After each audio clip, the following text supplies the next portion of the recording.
Esta noche quiero que podamos meditar todos en algo que en algún momento se ha mencionado de este lugar. Como hay temas que todavía están pendientes de poder compartir, y uno de ellos era este, de lo cual hemos venido mencionando en un par de oportunidades acerca de los principios de justicia. Y es que, hermano, los principios de justicia se practican en todo lugar. Le pongo un ejemplo. Un estudiante que se esfuerza por cumplir con sus demandas académicas, que trabaja y estudia, que tiene que desvelarse para poder hacer sus tareas o estudiar o repasar. El profesor que se da cuenta acerca de aquel esfuerzo que este joven hace, o esta jovencita puede hacer, o esta persona adulta incluso, porque se da en los colegios, en los institutos, en las universidades.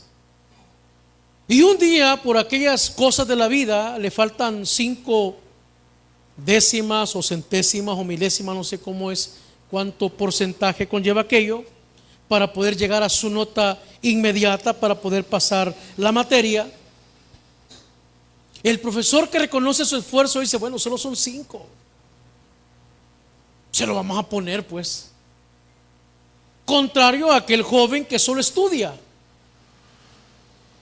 ¿Cuántos jóvenes solo estudian?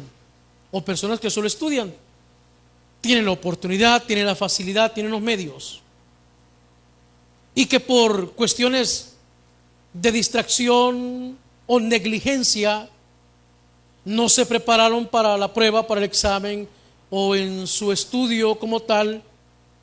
Y dice: mire, pero fíjese que solo me falta tanto. Y el maestro dice: sí, pero solo te dedicas a estudiar.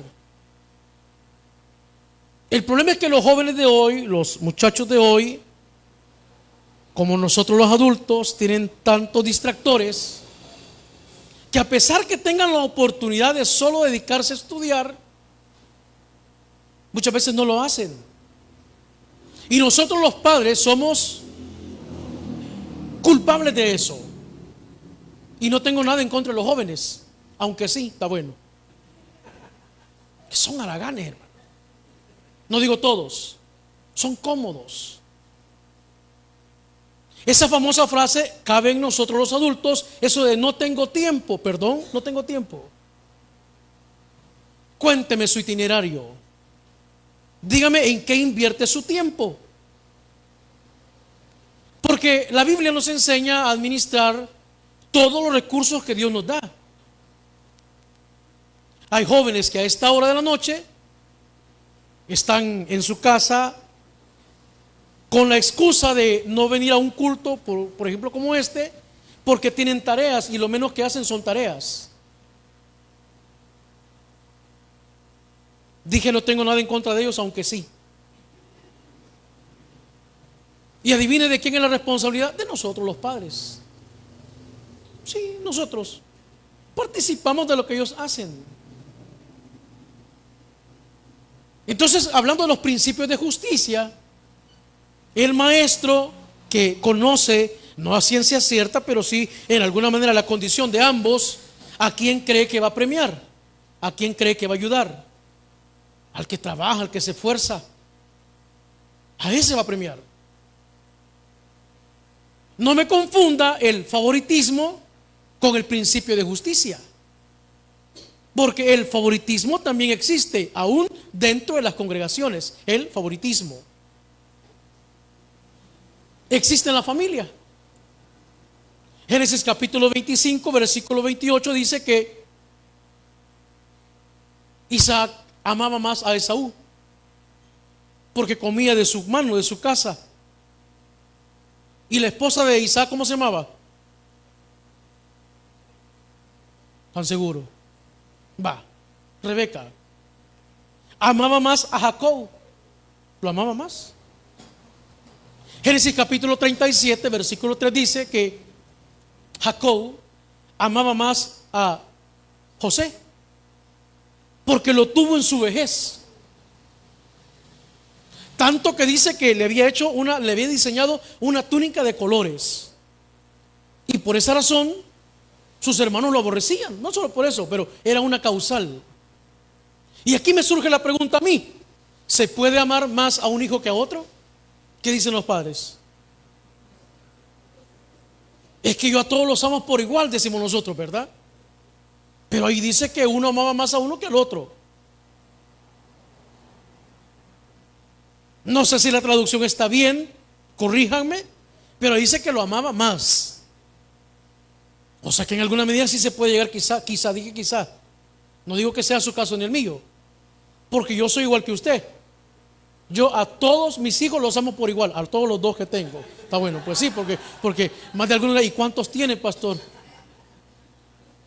Sí, más de algunos, y aclarando conceptos, como decía que mire, y tiene así por fuera. No, hermano, no.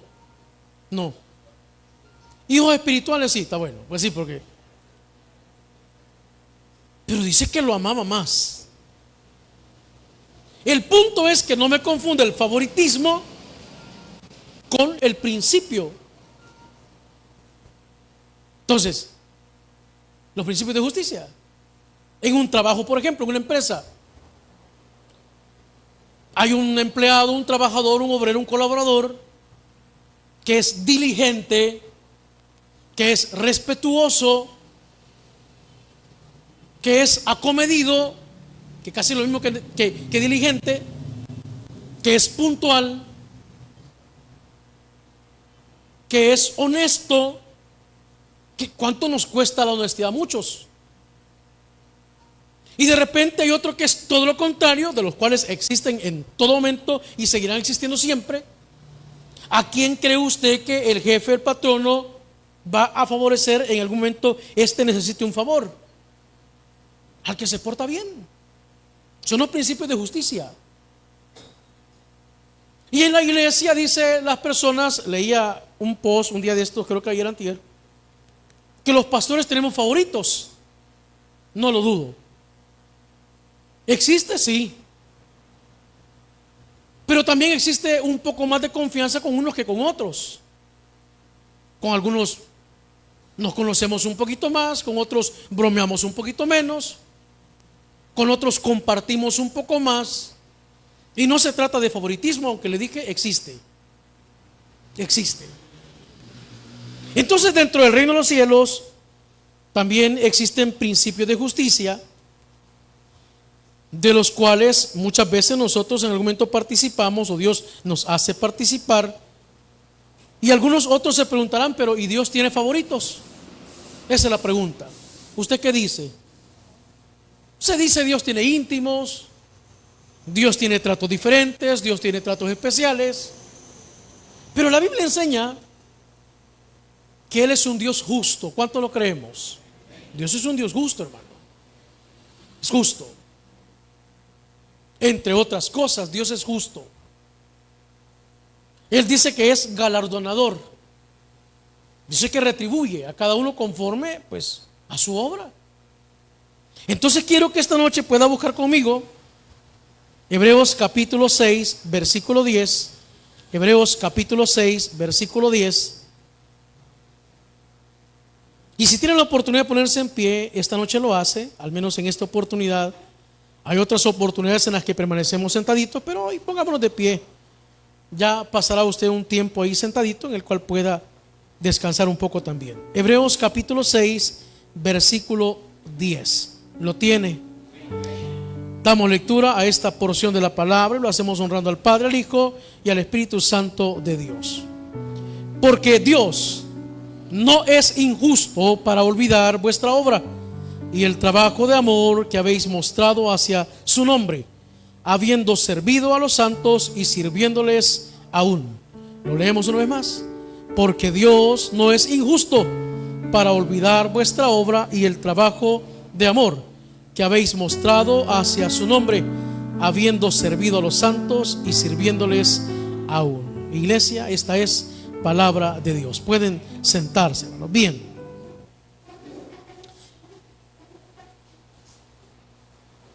Un versículo que encontré en la palabra de los muchos que han impactado mi vida. Usted tendrá sus versículos favoritos o su cita bíblica favorita. Es una que encontré en el primer libro de Samuel, capítulo 2, versículo 30, la cual dice: pero yo honraré a los que me honren. Y ese versículo se hizo una frase muy popular en este lugar, aunque es palabra de Dios, pero lo resumimos en algo como dijimos: Dios honra a los que le honran, y nos quedamos ahí, y es bíblico, tiene su fundamento bíblico. Y varios o muchos, todos quizá de los que estamos aquí, podemos dar fe que cuando nosotros honramos a Dios, esa palabra se cumple en nuestra vida, hermano. No dijeron muchos amén. Están cansados, hermano.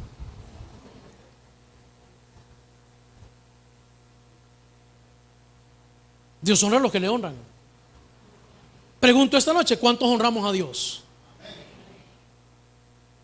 En algo, en alguna área de nuestra vida, con alguna parte de nuestro ser, con nuestro tiempo, con nuestro testimonio, con nuestros bienes, porque dice el proverbio en el capítulo 3, versículo 9: honra a Jehová con tus bienes. Que es un tema muy polémico, muy discutido. Hay razón, por supuesto, de que lo sea así. Algunos honran, le dije, a Dios con su testimonio, con su buena conducta. Hermano, hay cristianos, vea el que tiene a la par, hermanos cristianos intachables, hermano. Véalo, de verdad que sí, véalo, intachables, hermano. Tan amables, tan respetuosos, tan serviciales. Vea el que tiene a la par, vea el que tiene a la par, hermano. Que uno se siente indigno y dice: Señor, yo quisiera ser como ese hermano.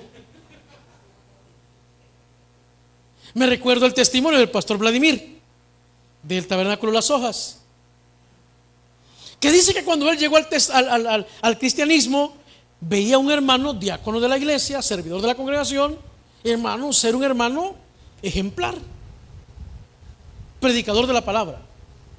Y él dijo en su corazón: Señor, yo quiero ser como ese hermano. Es que se ve un hombre, en el caso de las mujeres, un hermano, una mujer, pero no, hombre, ¿qué mujer de Dios? Vea la mujer de Dios que tiene por ahí cerca. ¿Y cuál fue su sorpresa? Que un par de meses después de que el pastor, hoy a cargo de la obra en el Tabernáculo Las Hojas, se convirtió, dice que vio a este hermano intachable, ebrio. Y desde entonces dice que se le quitaron los deseos de ser como otro hermano. No sé si usted ha tenido la oportunidad de ver a su hermano. Bueno, los que son familia, los que somos familia, por supuesto que sí, pero los que somos extraños, que solo nos vemos acá en la iglesia, quizá nunca nos hayan visto tan molestos. Quizá nunca nos hayan escuchado decir una mala expresión o una mala palabra. Y usted dice: qué educado el hermano. No, el hermano es que es tan educado que no creo que de su boca salgan palabras soeces.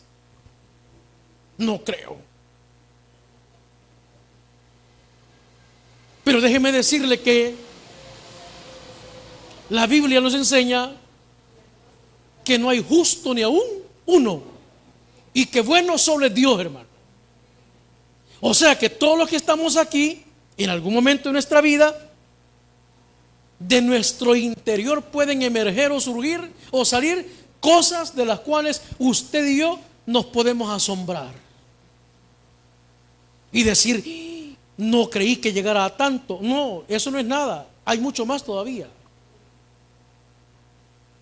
No pensé que el hermano fuera a reaccionar de esa manera. No, y espérese, falta aún. Falta.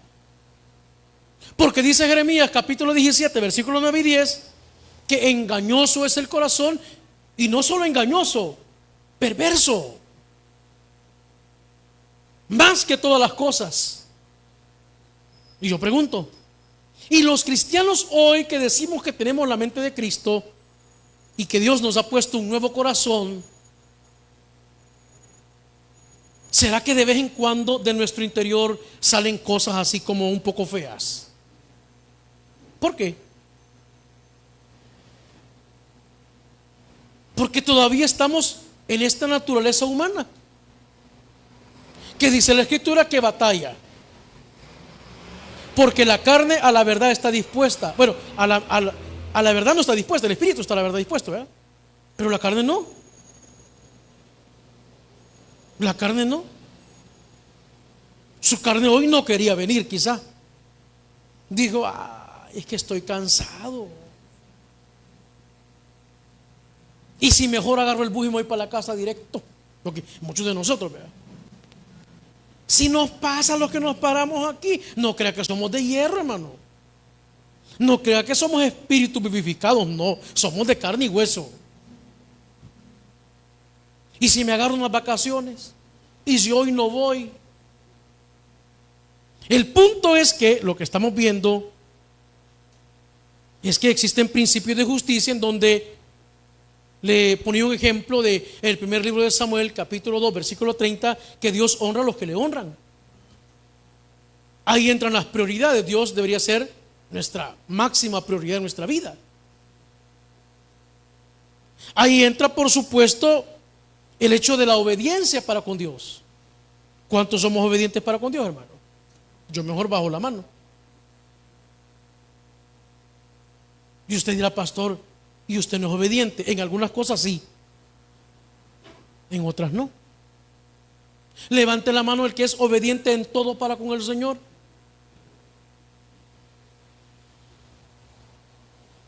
Porque yo creo que todavía nos alcanza el presupuesto para comprar unas 8 bolsas de cemento y hacer una estatua ahí.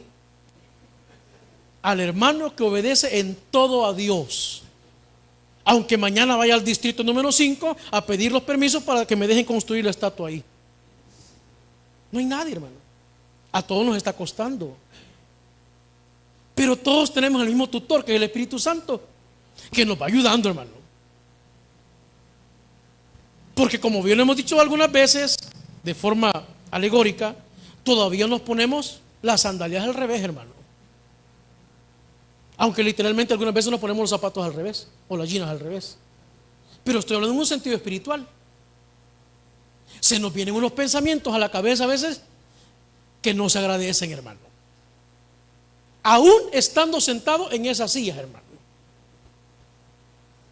En medio de la oración, uno se trata de concentrar y de repente se le viene un pensamiento, un recuerdo, una imagen, un video. Y usted dice, Señor, ¿qué me está pasando? La sangre de Cristo tiene poder, porque nosotros nos ponemos bien espirituales, ¿me entiende? Te reprendo. Es así, hermano. Honrar a Dios, hermano, es en obediencia. Le dije, le podría poner el ejemplo de el padre de la fe, cuando en Génesis capítulo 22 dice que el hombre estaba decidido a ofrecer a su hijo Isaac en sacrificio. Una práctica que por supuesto no era demandada de parte de Dios literalmente, aunque su fe fue probada a través de aquello. Y usted conoce la historia. Dice Canal 6 que Abraham subió al monte. Y yo le creo a Canal 6. Está bien. Y cuando ya iba cuando levantó el cuchillo, cuando ya iba a meterle el cuchillo a su hijo, dice que ahí lo detuvieron. Yo lo he visto en Canal 6. Ahí lo detuvieron. Porque a Dios se le honra con la obediencia. Con la obediencia. A Dios se le honra con la humildad. ¿Cuántos somos humildes? Faraón, hermano, se engrandeció. Su corazón se endureció. Pero José se humilló. O sea que a Dios lo honramos con nuestra humildad. Y nuestra humildad se pone de manifiesto en muchas áreas de nuestra vida, hermano. Entonces Hebreos, que hemos leído esta noche, en el capítulo 6, aunque el versículo tiene un contexto, pero la enseñanza principal es que Dios no es injusto, no olvida, todo aquello que hacemos por medio de haber servido y sirviendo aún a los santos que somos nosotros. O sea que usted dice, mire, pero es que fíjese que yo vi en el video que pusieron del aniversario que yo no salí en esas fotos ahí. Sí, porque más de alguno, vea. Sí, es muy posible que no. Es muy posible que no. Pero Dios, que todo lo ve. Alguien hablaba aquí, creo que el domingo, el pastor José, no recuerdo quién, que todas las cosas se están escribiendo en los libros, en un libro, ¿verdad? O sea que nada pasa desapercibido.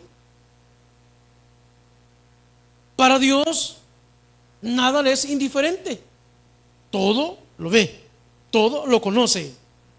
O sea que usted vino hoy y pasó el trapito en las sillas, ahí está anotado. Y habrá justa recompensa para ello. Te dice, mire pastor, fíjese que yo no puedo, está haciendo calor, vea. Y estos ventiladores no alumbran nada, le iba a decir yo, no ventilan nada. O sea que si usted dice, mire pastor, fíjese que yo no puedo llegar por mi tiempo, por mis ocupaciones, por mi condición física, por el que yo motivo, pero fíjese que aquí le voy a dejar un aporte, o lo pone en el canastito y dice que sirva para tal cosa. Eso tampoco pasa desapercibido, hermano. Tampoco pasa desapercibido. Y aquel que dice, mire, yo no tengo, yo quisiera tener el tiempo, no lo tengo, yo quisiera tener los recursos, no lo tengo, pero yo estoy orando por ustedes, hermano. Muchas de las oraciones de nuestros hermanos, las suyas, las nuestras, son las que Dios toma en consideración para tenernos en pie, hermano. Hay una hermana que por cierto no está con nosotros, que me dice, pastor, yo oro por usted todos los días cuando usted sale a trabajar, para que Dios lo cuide y lo guarde. ¿Usted cree que no se valora? Si yo como ser humano valoro eso, cuanto más Dios, hermano. Que muchas veces nos olvidamos de nuestras necesidades y estamos orando y pidiendo por la de otros. Entonces Dios, dentro de los principios de justicia, dice en el primer libro de Samuel, capítulo 2, versículo 30, que Dios honra a los que le honran. O sea que a los que no le honran, Dios no los honra. Si es que no se necesita ser científico para entender el versículo, hermano. Dios honra al que le honra. Y al que no lo honra, pues Dios no lo honra, hermano. ¿Qué otro principio de justicia podemos encontrar? Vea lo que dice Proverbios capítulo 8, versículo 17. Va. Proverbios capítulo 8, versículo 17. Proverbios 8, 17. Vamos a leer lo que dice el Proverbio capítulo 8, versículo 17. Por cierto, ¿quién leyó el Proverbio este día? Va. Eso es básico, hermano. Proverbios 8, le dije 17. 8, 17. Yo amo. ¿A quiénes? A los que me aman y me hallan, los que temprano me buscan. Bueno, ¿a quién ama Dios, hermano? A nosotros, a quienes le amamos a Él. Pues el versículo se puede prestar como para decir, bueno, si alguien no ama a Dios, pues Dios tampoco no lo ama. Y no se contradice con Juan capítulo 3, versículo 16, cuando dice que de tal manera amó Dios al mundo, que dio a su Hijo unigénito para que todo aquel que en él cree no se pierda, sino que tenga vida eterna. No se contradice. Está hablando de una relación íntima, personal para con Dios. Y tampoco está hablando de un horario, ¿verdad? Decir, bueno, me voy a levantar temprano o me voy a levantar de madrugada. Si bien puede hacerlo, pues qué bueno. Está hablando de una prioridad. A todos alguna vez, a todos quizás no sea su caso, a la gran mayoría, nos ha sucedido que nos levantamos y se nos olvida orar. ¿A alguien le ha pasado alguna vez? A mí ya me ha pasado, hermano. Y ya vengo de camino y me acuerdo que no he orado. Entonces me persino y le pido perdón al Señor. Está bueno. Dios, Señor, qué bárbaro. El predicador, el hiper mega archi recontra teólogo. Está bueno, pues sí, porque me entiende. No es que si usted fuera allá arriba, le invito a que vaya. Bueno, no, hermano, se pone bueno ahí a las 4:30.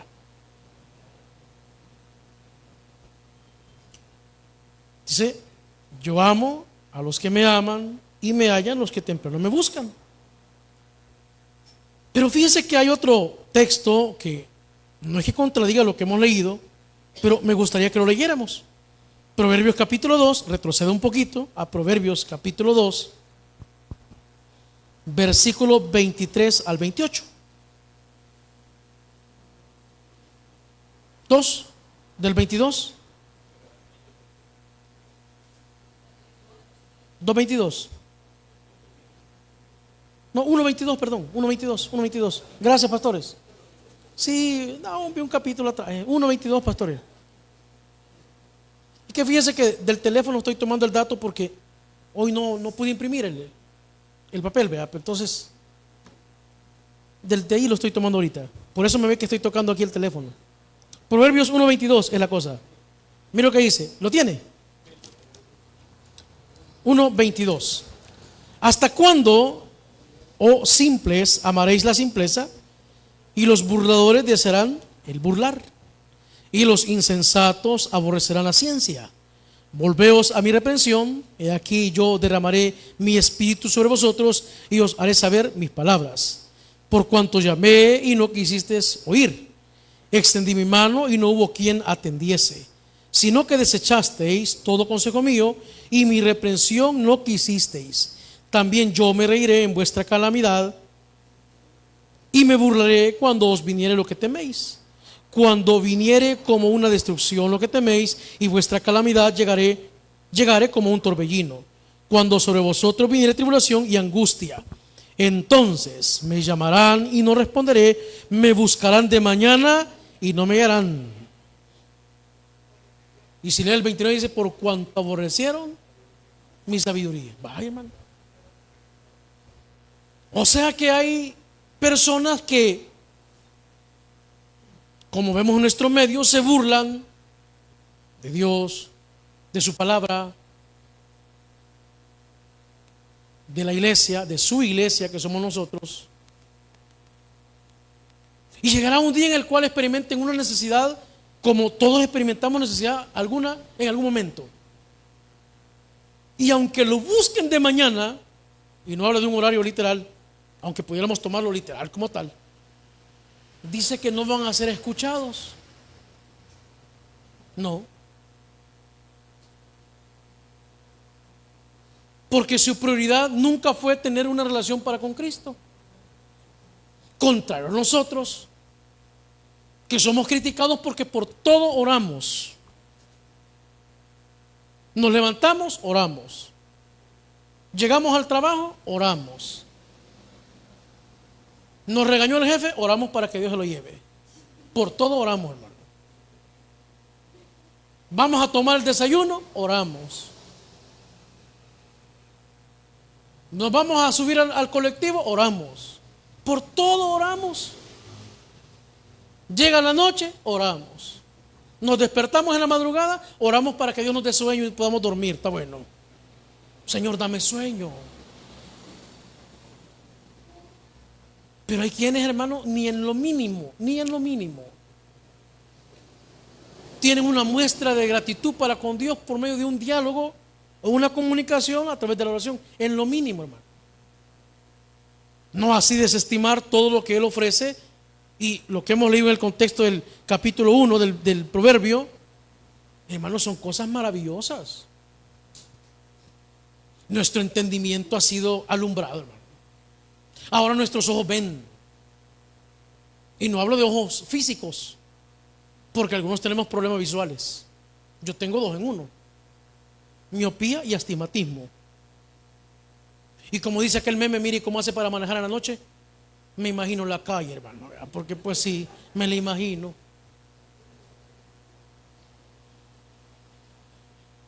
No habla de ojos físicos, habla de ojos espirituales.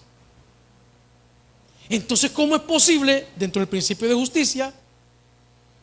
Ahora, que si uno de los que blasfeman, contradicen, critican, menosprecian la oferta de Dios, que es Jesucristo, un día viene arrepentido delante de Él, tampoco será desechado, hermano. Porque nosotros un día estuvimos ahí. Le dimos, no digo usted, yo sí, muchas veces la espalda a Cristo. Y no le he contado yo, pues, que en mi tiempo de adolescencia, que fue hace ya buen rato, cabal antes de que dijeran eso, llegué a una congregación de las Asambleas de Dios, que recién, al templo físico, que recién había pintado la puerta de blanco. Y ahí fui a poner, hermano, una grosería, pero grosería, en contra de Dios, hermano. Algunos ya les he contado, ¿eh? Viva el enemigo por siempre. Pero no con la palabra enemigo, ¿eh? ¿No cree que yo era digno, hermano, de hoy estar ya condenado, hermano? En el momento, hermano, me pudo haber fulminado Cristo, pero me tuvo tanta paciencia que años más tarde, en ese mismo lugar de las Asambleas de Dios, ahí fue mi encuentro con Cristo, en esa misma iglesia, hermano. Imagínese, hermano. Yo que decía, no, si esa gente es loca. Ahora a nosotros nos dicen que somos locos. A mí que me caían mal los cristianos, ¿a cuánto nos caen mal los cristianos? Ahora nosotros caemos mal. Yo que decía, y esa gente que no tiene nada que hacer, que se va a meter a una congregación. Ahora yo soy el que no tengo nada que hacer para la gente, para las personas, porque somos personas ocupadas, hermano. Yo creo que todos los que estamos aquí somos personas ocupadas, ¿sí o no? Sí, todos tenemos mucho que hacer. Entonces el proverbio nos está enseñando que un principio de justicia, según leímos en el proverbio anterior, es que Dios ama a los que le aman y lo encuentran los que temprano lo buscan, o sea, los que le dan prioridad. Va. Usted quizá desde anoche dijo, mañana voy a ir al culto, yo mañana voy a ir al culto. Ay, voy a dejar todo lo que, yo voy a ir al culto mañana. Lo puso en su corazón. O quizá hoy por la mañana, o quizá a mediodía. Y dijo, voy a ir a la iglesia. A la gente le queme el pito a este. Mire los sentimientos que salen de aquí. Mire, los pensamientos. Mire. No le digo, pues. Ayúdeme a orar. Otro principio de justicia en el reino de los cielos es que Dios exalta al humilde. Busque conmigo Santiago capítulo 4 versículo 6.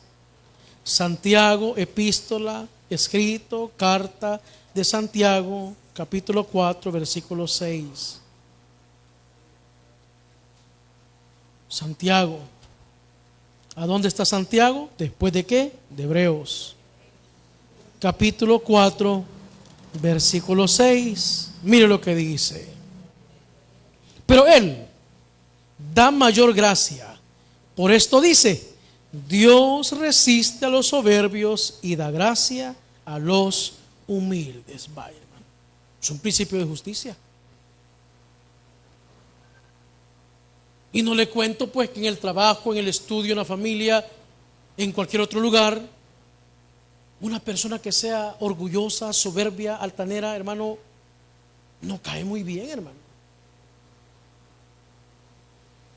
Y cuando preguntan por la persona o por las personas, dicen, no, mire ese fulano, no. Con esa persona no quiero tener mayores relaciones o complicaciones. Lo mismo es Dios. Él dice, yo resisto al soberbio. Y que eso es algo, hermano, que en algún momento puede emerger de esta vieja naturaleza. Todos, hermano, todos. Y no le digo que con $20 que vayamos al mercado queremos humillar a medio mundo.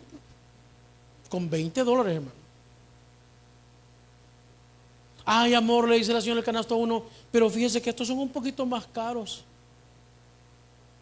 Y el soberbio con 20 pesos en la bolsa dice, échelos, hombre, si yo no le estoy preguntando, échelos. Lo bueno se paga. ¿Cuántos hemos dicho así alguna vez, hermano? No, si que esta naturaleza, hermano, de vez en cuando se porta un poco contraria a los principios de justicia. Entonces viene Dios y tiene que actuar con nosotros los creyentes, sus hijos. Porque si Él no nos reprendiera, entonces estaríamos en otra categoría, en la categoría de bastardos. Lo dice la Escritura, no se ofenda. Entonces tiene que comenzar a enseñarnos humildad. ¿A cuántos el Señor nos ha enseñado humildad alguna vez? Es que ustedes siempre han sido humildes, vea. Aquí somos pocos los que hemos sufrido. Dios nos enseña humildad, hermano. Dios nos enseña humildad, hermano. Porque Él resiste al soberbio. Entonces un principio es que, bueno, este es humilde, pues Dios lo bendice, Dios lo prospera, Dios le provee, Dios hace muchas cosas con él. Y no quiero pensar en lugar de Dios, porque no, jamás estaría en la mente de Dios, pero lo dice su Escritura. Es que Él es galardonador, hermano. Por eso nosotros aquí, le he contado yo, no premiamos al mejor servidor del mes ni del año, no, hermano. Porque entonces esto se volvería una competencia. Y el servicio al Señor no es una competencia, hermano. El servicio al Señor es parte de nuestra gratitud. Aquí sí podemos premiar al más tardista, vaya, a ese sí, vaya. A ese sí lo podemos premiar. A ese sí.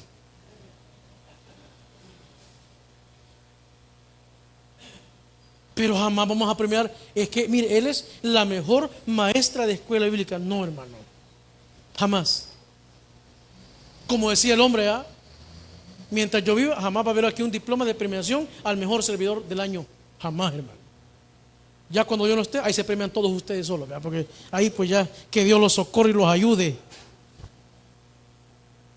Otro principio de justicia es que Dios perdona al que se arrepiente. Primera carta de Juan, capítulo 1, versículo 9. Vamos un poquito más adelante, poquitito adelante. Primera carta de Juan, capítulo 1, versículo 9. Si confesamos nuestros pecados, Él es fiel y justo para perdonar nuestros pecados y limpiarnos de toda maldad. Vaya. Un ejemplo de ello es los que estaban crucificados a la par de Jesucristo, uno a cada lado. Uno dijo: si en verdad eres el Hijo de Dios y tenés poder, pues bien puedes bajarte de esa cruz. Y otro le decía: no, me calmate, me decía, él no tiene nada por qué estar aquí, me decía. Y dijo: acuérdate de mí cuando estés en tu reino, ¿verdad? Y Dios, que es galardonador y obra en base a principios de justicia, que conoce el corazón del ser humano, vio que este hombre mostró arrepentimiento y dijo: no, hombre, nosotros sí tenemos por qué estar aquí, él no. Adivina dónde está ese fulano, hermano, el que se arrepintió. Adivina dónde está. Ese es otro punto teológico. ¿A dónde están los muertos en Cristo? Pero sin duda alguna, mira el rostro de Jesús. Sin duda alguna, hermano. Entonces nosotros, si lo pudiéramos aplicar de forma práctica, porque el tiempo avanzó y hay que ir a trabajar, hay que ir a hacer la cena, hay que ir a tiktokear, porque hay que ir a hacer muchas cosas. Si leemos desde Génesis capítulo 1 hasta Apocalipsis capítulo 22, vamos a encontrar muchísimos más principios de justicia de Dios para con el ser humano, para con el que le cree, para con el que le busca, para con el que se arrepiente, para con el que le honra, para con el que lo busca. ¿Qué hay que hacer entonces? Escudriñar esta escritura y darnos cuenta que ahí está. Mas buscad primeramente el reino de Dios y su justicia. Un día vamos a hablar de la justicia de Dios.